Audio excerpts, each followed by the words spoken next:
So from that point on, then the concern is with the urologist, they want you to take a PSA test because they're worried about cancer and other things like that. So now I'm, between the polyps and the diverticulosis and the urinary tract stuff and the blood in the urine, I'm really starting to, I'm edging towards panic. Bill, how did you find Carnivore? Well, that's very interesting. So I started about 9 months ago, back in May of 2024, and before that, back in February of 2024, I went in and I had my 5-year colonoscopy. And I mean, I knew I was overweight at the time, but the gastroenterologist made a point saying, you gotta lose weight. And then when he did the tests, he did find 4 polyps. They were all non-cancerous, so that was good. So he took them out. They tested them all. And he also said I had diverticulosis on one side of my colon, which isn't diverticulitis is the more serious one where you're inflamed and the whole thing. And it was only on one side of the colon, which was strange to me. Usually people, when they have that, it's the whole colon kind of a thing. So that was mid-February. Um, and at the time, his instructions were to eat 30 grams of fiber because I needed more fiber. I needed to get my colon healthy and get everything out of my body. And there was something jammed up in there. That's what was causing, the polyp growth and the diverticulosis and all that stuff.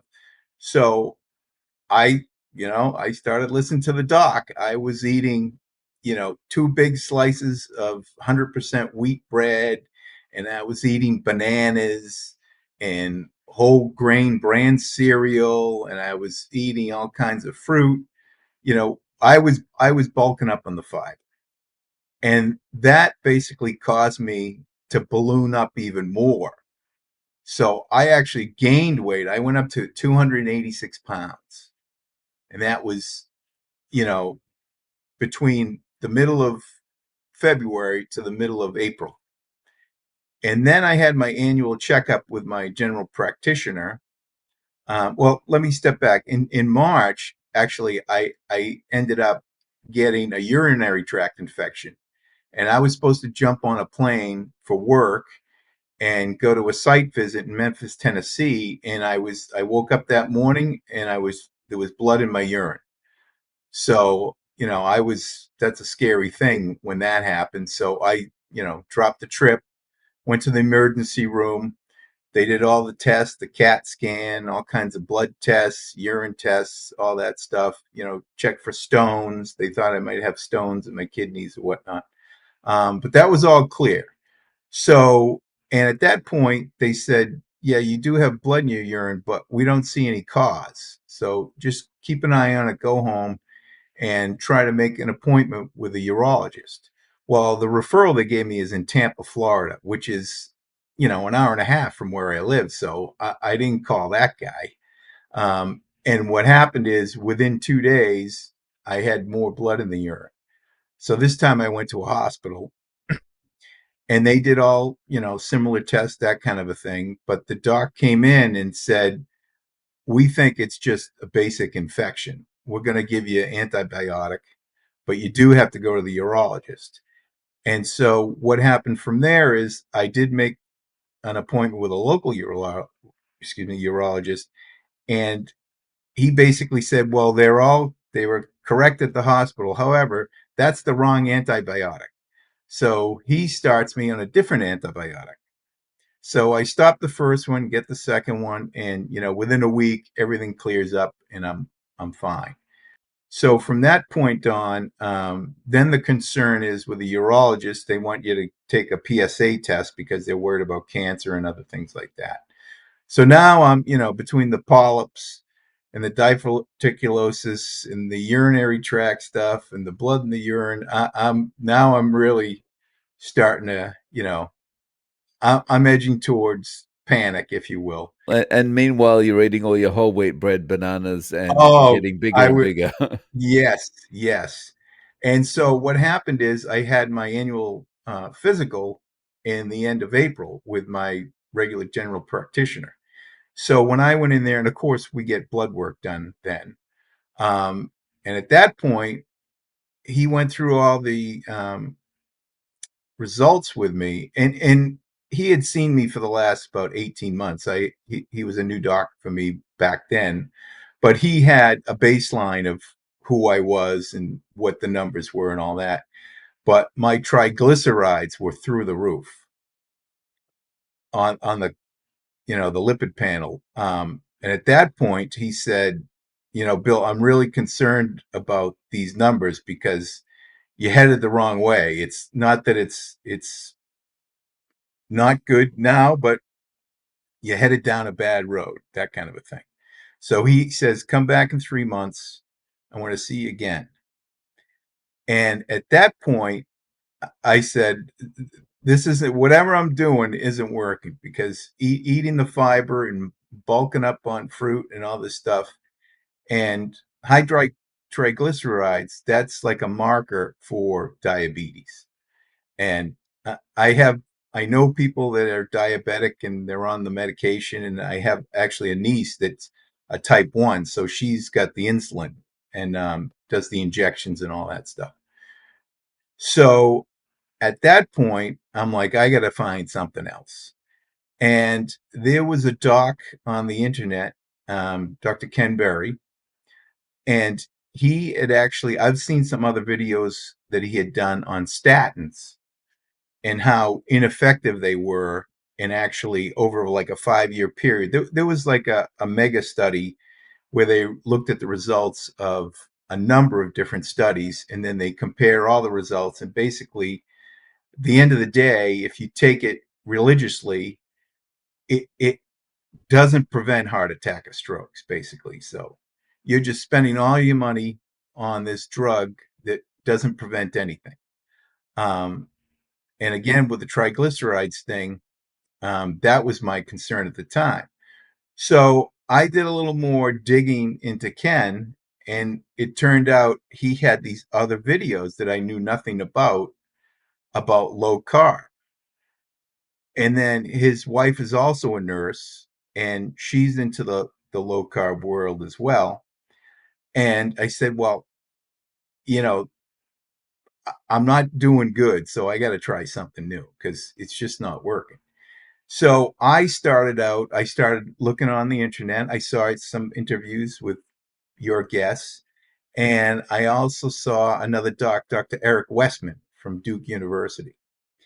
So his method to me was pretty simple because it's basically you don't have to weigh and measure anything. The idea is you want to eat less than 20 carbs per day.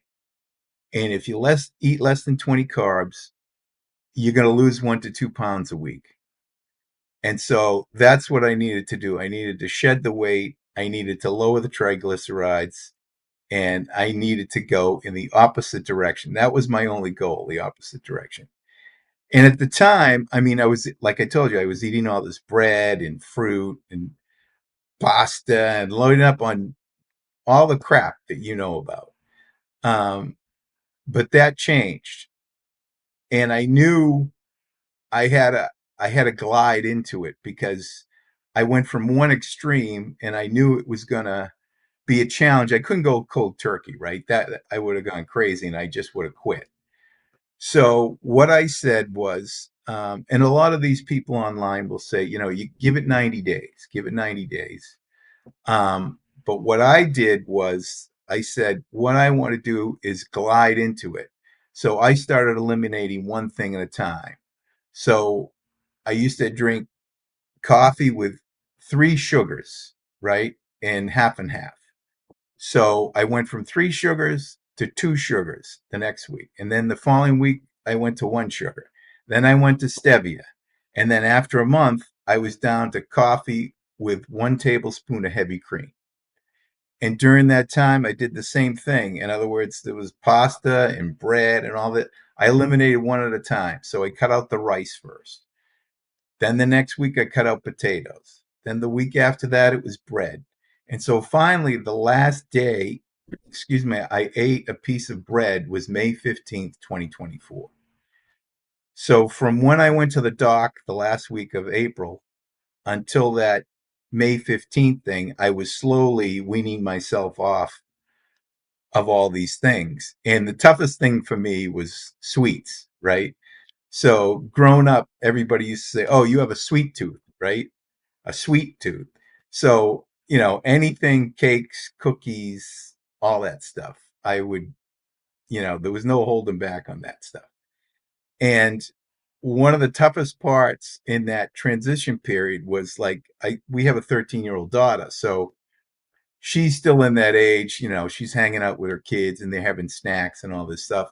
And so my wife had just bought a brand new package of churro Oreo cookies, right? Which is sugar on top of the sugar, basically. So it's like a double hit of sugar. And I would walk by that and I'd look at the carbs and I'd count the carbs and it says, "Oh, two cookies are 21 carbs." And I'm like, well, that's over my allowance. So, but I'm like, oh, how about if I have one? Right. So then I, that was the first hurdle. Once I could walk past that container of Oreo cookies, it's like there's a point in time where your body recognizes what's going on. And I said, okay, I'm good to go now. So at that point, instead of 90 days, I said, I want to do 1 year. I'm going to go 1 year, low carb, less than the 20 grams a day, because I wanted to go through every season. I wanted to go through birthdays and summer vacations, going to hotels, Thanksgiving, Christmas. I wanted to see how this actually worked.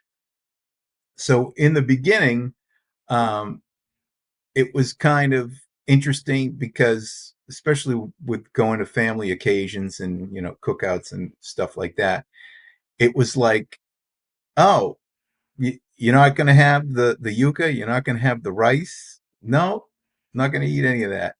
um, but then what happened within that 90 days from when I went to the doc to when I went back to him in July, so from April to July, I lost 35 pounds.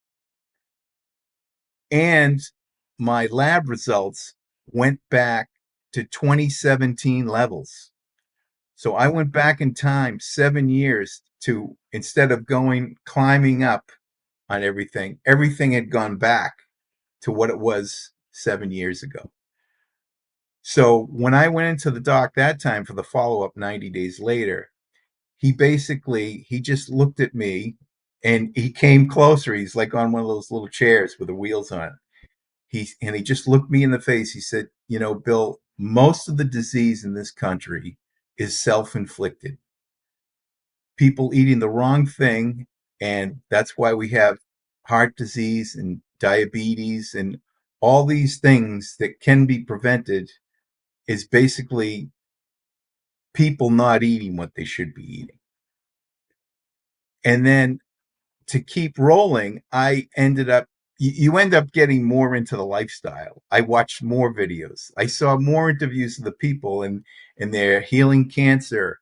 They're losing 200 pounds. There's this other guy, Homestead Howe, Kerry. He knows this guy up in Alaska that was like sidelined in his house for years. He couldn't even get out of bed and stuff.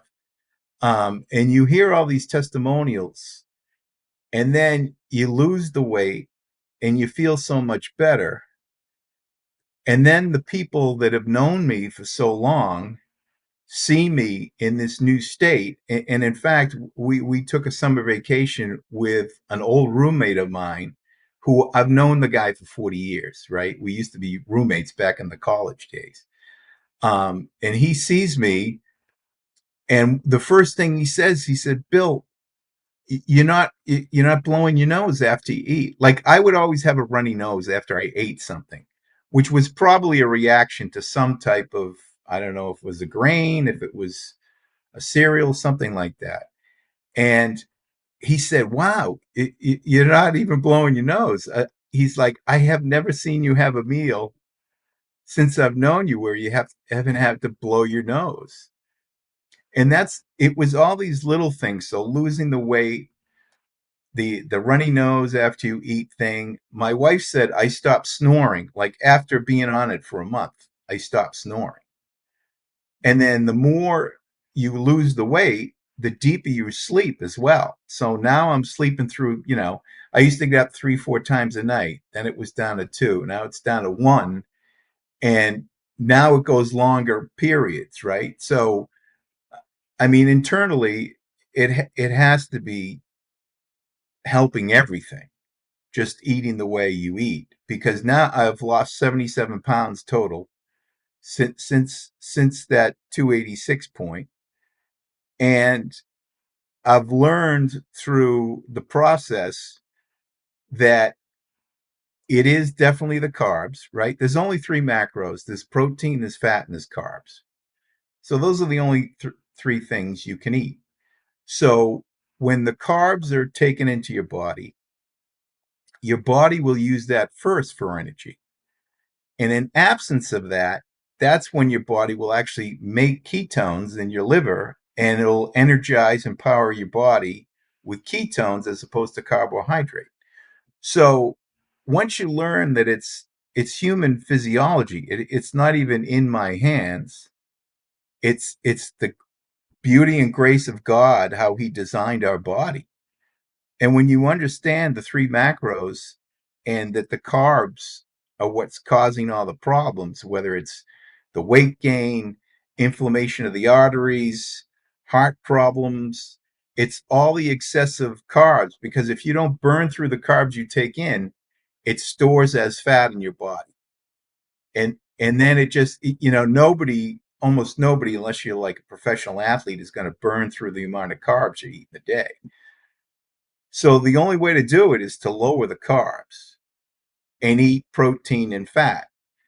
So in learning that, there's times where, I mean, I'm still a human, right? So I still drink coffee, and I stopped drinking beer and wine. I do drink bourbon. So on occasion, I'll have just bourbon on the rocks. No mixer, no nothing, just a straight distilled spirits. And I mean, I never had a problem with alcohol. Um, and I've always just had a couple of drinks kind of a thing. So the thing about the alcohol, and this is from Dr. Westman, is the distilled spirits doesn't have any carbs in it. But what it does do, it puts you into a stall because your body recognizes the alcohol as a toxin. Your liver will want to metabolize that first. So whenever you have even just straight distilled spirits, you're going to stop making ketones. You're going to be basically bumped out of ketosis. And until that is metabolized out of your body, you're not going to be burning any fat, so to speak. But the good news is, what I've learned is you can turn it around immediately the next meal. And we came up to the holidays in around Thanksgiving, and of course that's big family day, big turkey dinner, bread, potatoes, rice, all these vegetables, right? And I still went to the family outing, and I ate turkey with skin, and instead of using the drippings to make a gravy, though, we just poured it over all the meat. So we poured the fat right over the top of all the meat. And then I did have a dessert, truth be told. Um, and over that weekend, eating that way, I gained a pound. But immediately on that following Monday, I went total bacon and eggs for my first meal of the day and ribeye steak, pound of ribeye steak. So typically I eat 2 meals a day now. I'll get up, I'll have a 8-ounce cup of coffee at 6:30, 7 o'clock, somewhere around there in the morning. And then I'm in a glass of water. And then that takes me to about 11, 11:30, sometimes 12 noon, sometimes, 1 p.m. before I eat my first meal. And I'll typically have 4 eggs, 4 slices of bacon, or a piece of steak with 4 eggs, or something like that. Um, and then I'll eat again at night at about 7 o'clock, and it's just meat. Most of the time, it's steak, it could be hamburgers, chicken, pork, whatever it is. So after Thanksgiving, they had a sale on ribeye, so I bought a whole roast and I cut it into steaks, and I would eat a pound steak every night. And doing that, within 1 week, I had lost 4 pounds. So if you go back, if you, I used to beat myself up about, oh, when you slip, but this way of living is such that it's like I said, it's human physiology. It's out of your control. If you go right back to eating meat, beef, butter, bacon, and eggs, your body's going to respond accordingly. And that's the beauty of this thing. For me, it's really simple now. So I've gotten to the point. Go ahead. I was just gonna say it's amazing. Like we go through life and we feel like we just drawn the short straw. You know, life. I'm destined to be fat. I'm destined to be sick. I'm destined to be all these things, right? And then you realize, well, actually, I've got control of this. I just need to be giving my body what my body needs rather than filling it up with all this empty Junk. garbage. Yes. Yes. And actually, there was a point in time, now that people that have known me for a long time and family members, they see what's happened and they say, "Oh my God." Are you, the first question is, "Oh, are you on the shot? Are you on the GLP-1?" You know what I mean? And I said, "No, I'm on meat." And they said, "What do you mean?" I said, "Beef, butter, bacon, and eggs. It's that simple." And I even had some family members say, "I'm going to do what you do." So I had a nephew and his wife did it, and they lost weight and they started to get thin again. And now I have my wife is eating this way too. So yeah, so she's still her soft spot is fruit, so she'll have some fruit here or there. Um, and her challenge was she was headed towards diabetes as well, and mostly from the rice and all that. She's Latin, so her lifestyle is rice and plantains and red beans and that kind of a thing. But she's slowly weaned herself off of that stuff too, and it's easier, I think, because I'm as a for instance, last night I said, "So what do you want to have for dinner?" And she said, "What do we have?" Right? So I named off, we have chicken, we could do some ham, I could cook you an omelet, all these different things, 4 or 5 things. She says, "Can I have some more of that steak?" I got some porterhouse steaks. I said, "Yeah, I'll cook steak." So now, and even my daughter, my 13-year-old daughter, is more like, "Oh yeah, can I have some steak and some chorizo?" She'll still have, I should say, my daughter will still have a little bit of rice or a potato or something like that.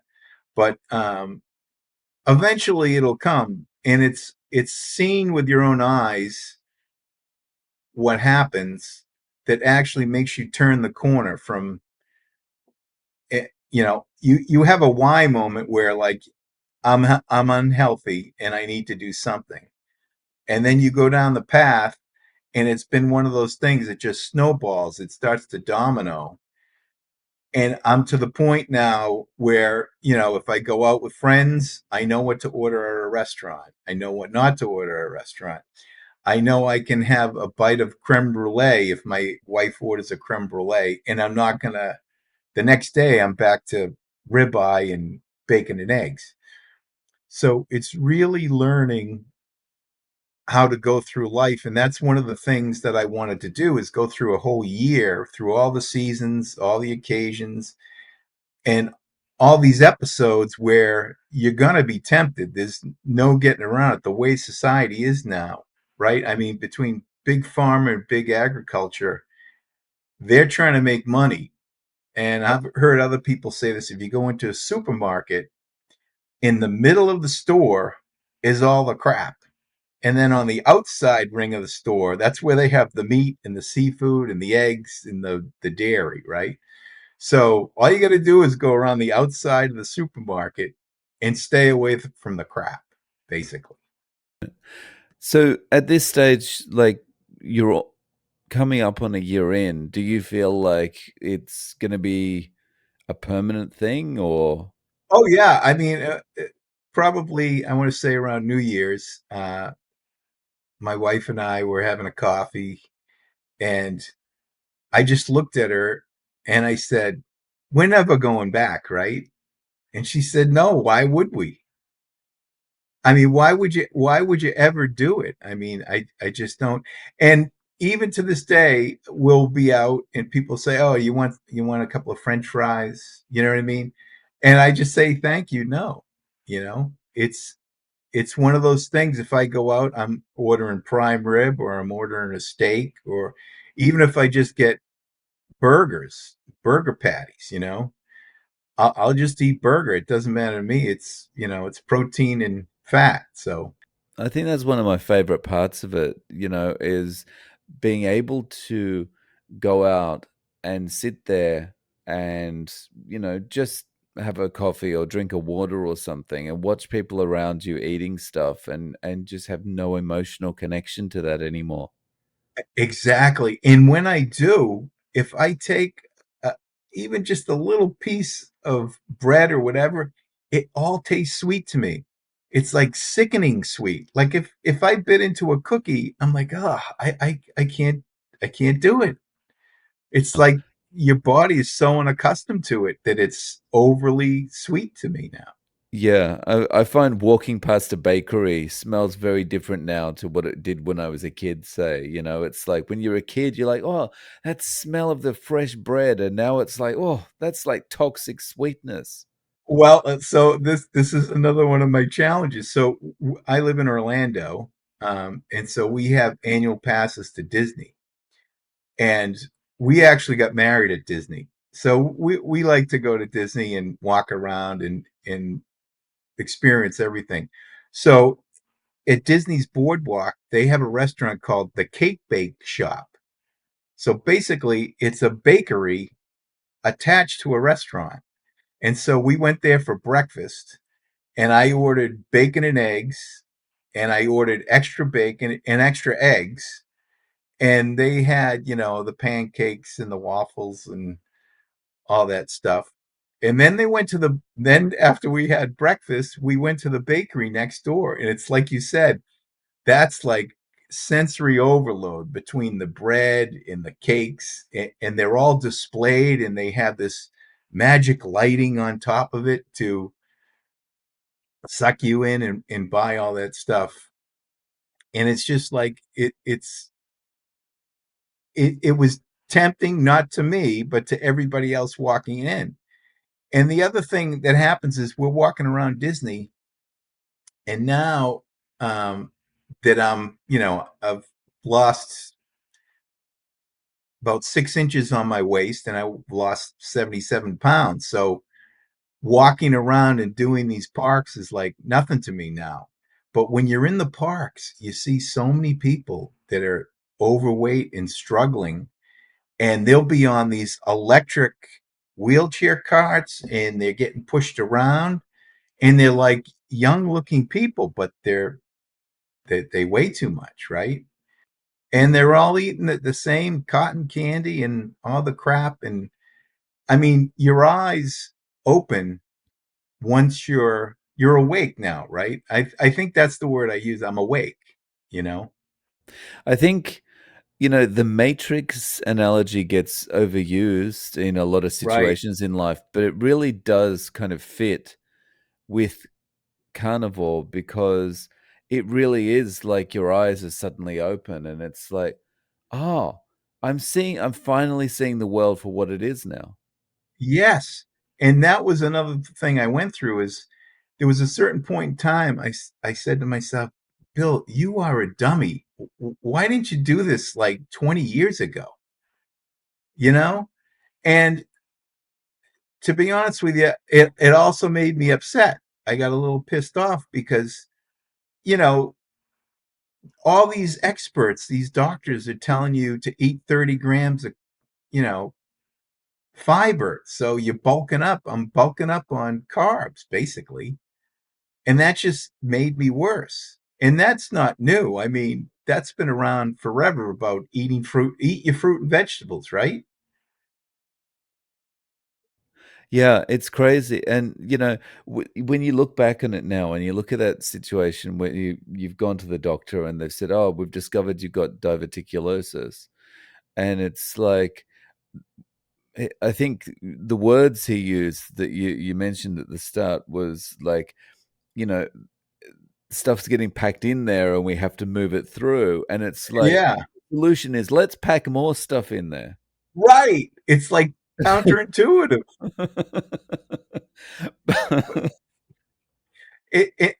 And suppose, you know, if you watch these videos with Dr. Ken Berry and other doctors, um, you'll see that they say, you know, that whole thing about fiber was a completely made up story about one guy's observation of some tribe in Africa. You know, there's no scientific data behind any of that. It's just a theory of, oh, you need fiber to push everything through. When the reality is, human bodies aren't meant to digest that stuff. It goes through undigested. That's why it's bulky, right? That's what clogs you up, so to speak. Yeah, and again, like the Matrix, when you start to think about it, and you're starting to question things like fiber, and then you go, yeah, so that makes sense because otherwise there'd be lots of constipated lions and tigers walking around. Like there'd always be tigers walking around holding their guts, going, "Oh, I've tried, but it's just not coming out," and it's like, of course, Right. Yeah. So now when you run into like a vegan zealot, so to speak, and you ask them, okay, what are the three most essential carbohydrates? There aren't any, right? They're speechless, and then they get frustrated, and then they call you names. But yeah. the reality is, we have to live our lives, Dave. We're once you go down this path and you share the experience, and it's like I said, the people that know me, that have known me for the last 30 years, when they see me, they know I've turned the corner. I've turned around. It's not, you know, they know what I was when I was in my 20s and what I am. I'm 62 now. So you spoke before about how, everyone's first thought these days is, are you taking Ozempic or The whatever, right? shot, yeah, And, yeah. it's the funny thing about that is, and I'm not sure what your experience has been with friends when you've talked about eating meat, but often people will say, "Oh, you got to be careful of that. If you don't have the fiber, or you're going to get scurvy. You got to be really careful of that." But if you were taking the shot, which is there's so many side effects, everyone's Yes. like, "Oh yeah, well that makes sense." Plus, what are you going to do? Take the shot forever, Right. right? I mean, if there's numerous people, they stop taking the shot and they eat the same way. As soon as you're off the shot, if you start eating the carbs again, they're just going to go back to where they were. So it's not a permanent solution, but I mean, they're making a ton of money, just like everything else in this medical industry. I mean, it's a profit model now, right? I mean, the big agriculture grows the crap food and sells you the processed foods, and then you get sick, and then you got to go to a doctor, and then the doctor gives you medication to make you better. You and I are taking all of those industries out of our life. The agriculture's gone, except for the butcher, and the doctor isn't necessary either. I mean, I go to the doctor once a year, but I don't need to go to the doctor. Yeah, I mean, that's a thing that I don't appreciate enough. Like there is no need to go and see the doctor now. It's like unless you break your leg or something, there's Right. you're not at the doctor seeking medications anymore. Right. Well, and we there was an episode earlier in the year. I want to say it was like between late December, January, when my daughter got sick. And of course, they tested her for flu and for COVID and all these things, and they said no, she doesn't have any of that stuff. And then my wife got sick, and she tested positive for influenza type B. And at that point, I was, a little congested or whatnot. So I said, well, I'll go to the urgent care anyway, just in case, because, my daughter was sick, then my wife was sick, and see what they say. And so everything was fine. But what the nurse practitioner said is, but you've been living with somebody that has flu, so we'll put you on a half dose. So I ended up getting Tamiflu, which is a pill. Instead of taking one every 12 hours, I took one every 24 hours for 5 days.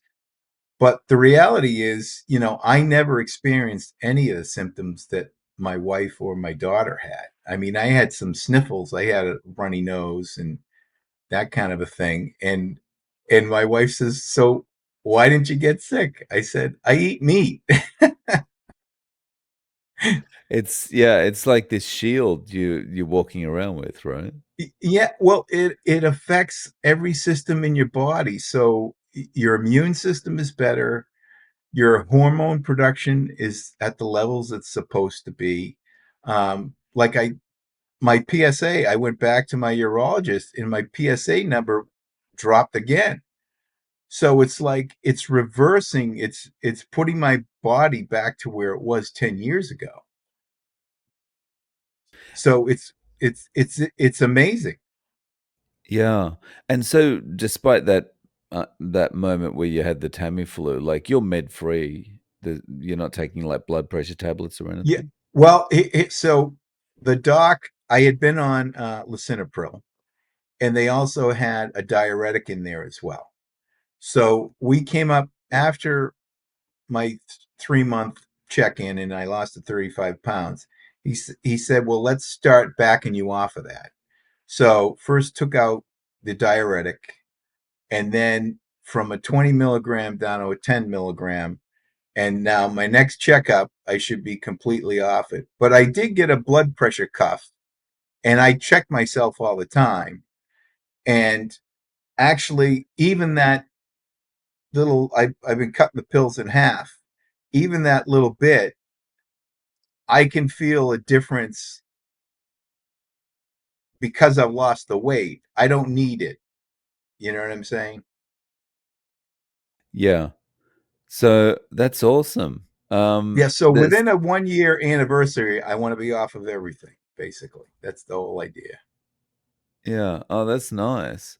Um, yeah, and ultimately, it comes down to you're empowered, you've taken back control. Exactly. And that's one of the reasons I saw your video the other day of give me 5 minutes.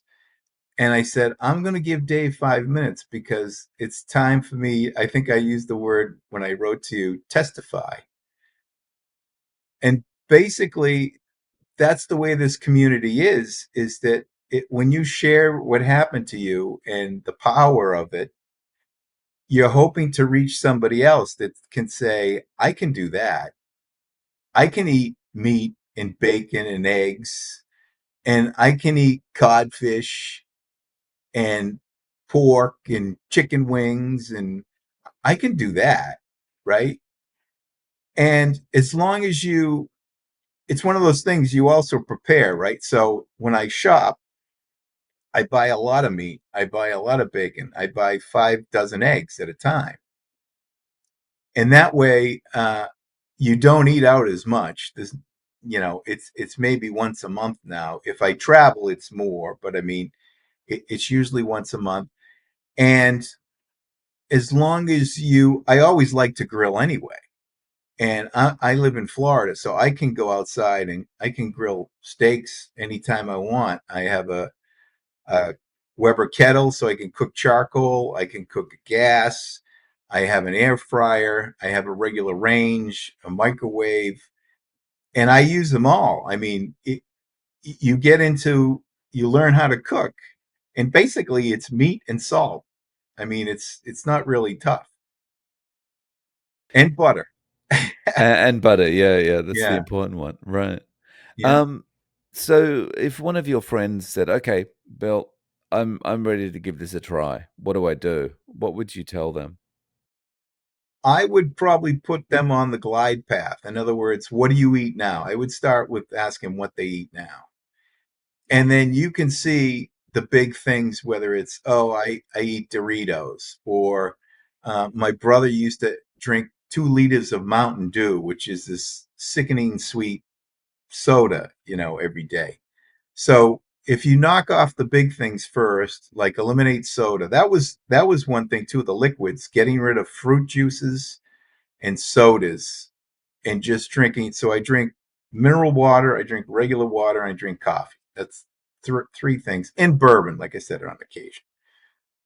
So start with the liquids and then just take on the biggest culprit, if you will, whether it's the cookies or the chips or the snacks. And then they always, if you go to a restaurant, they always have a protein, but they always have a starch, right? So now it's getting off the starches. So off the potatoes, even carrots and other vegetables like that.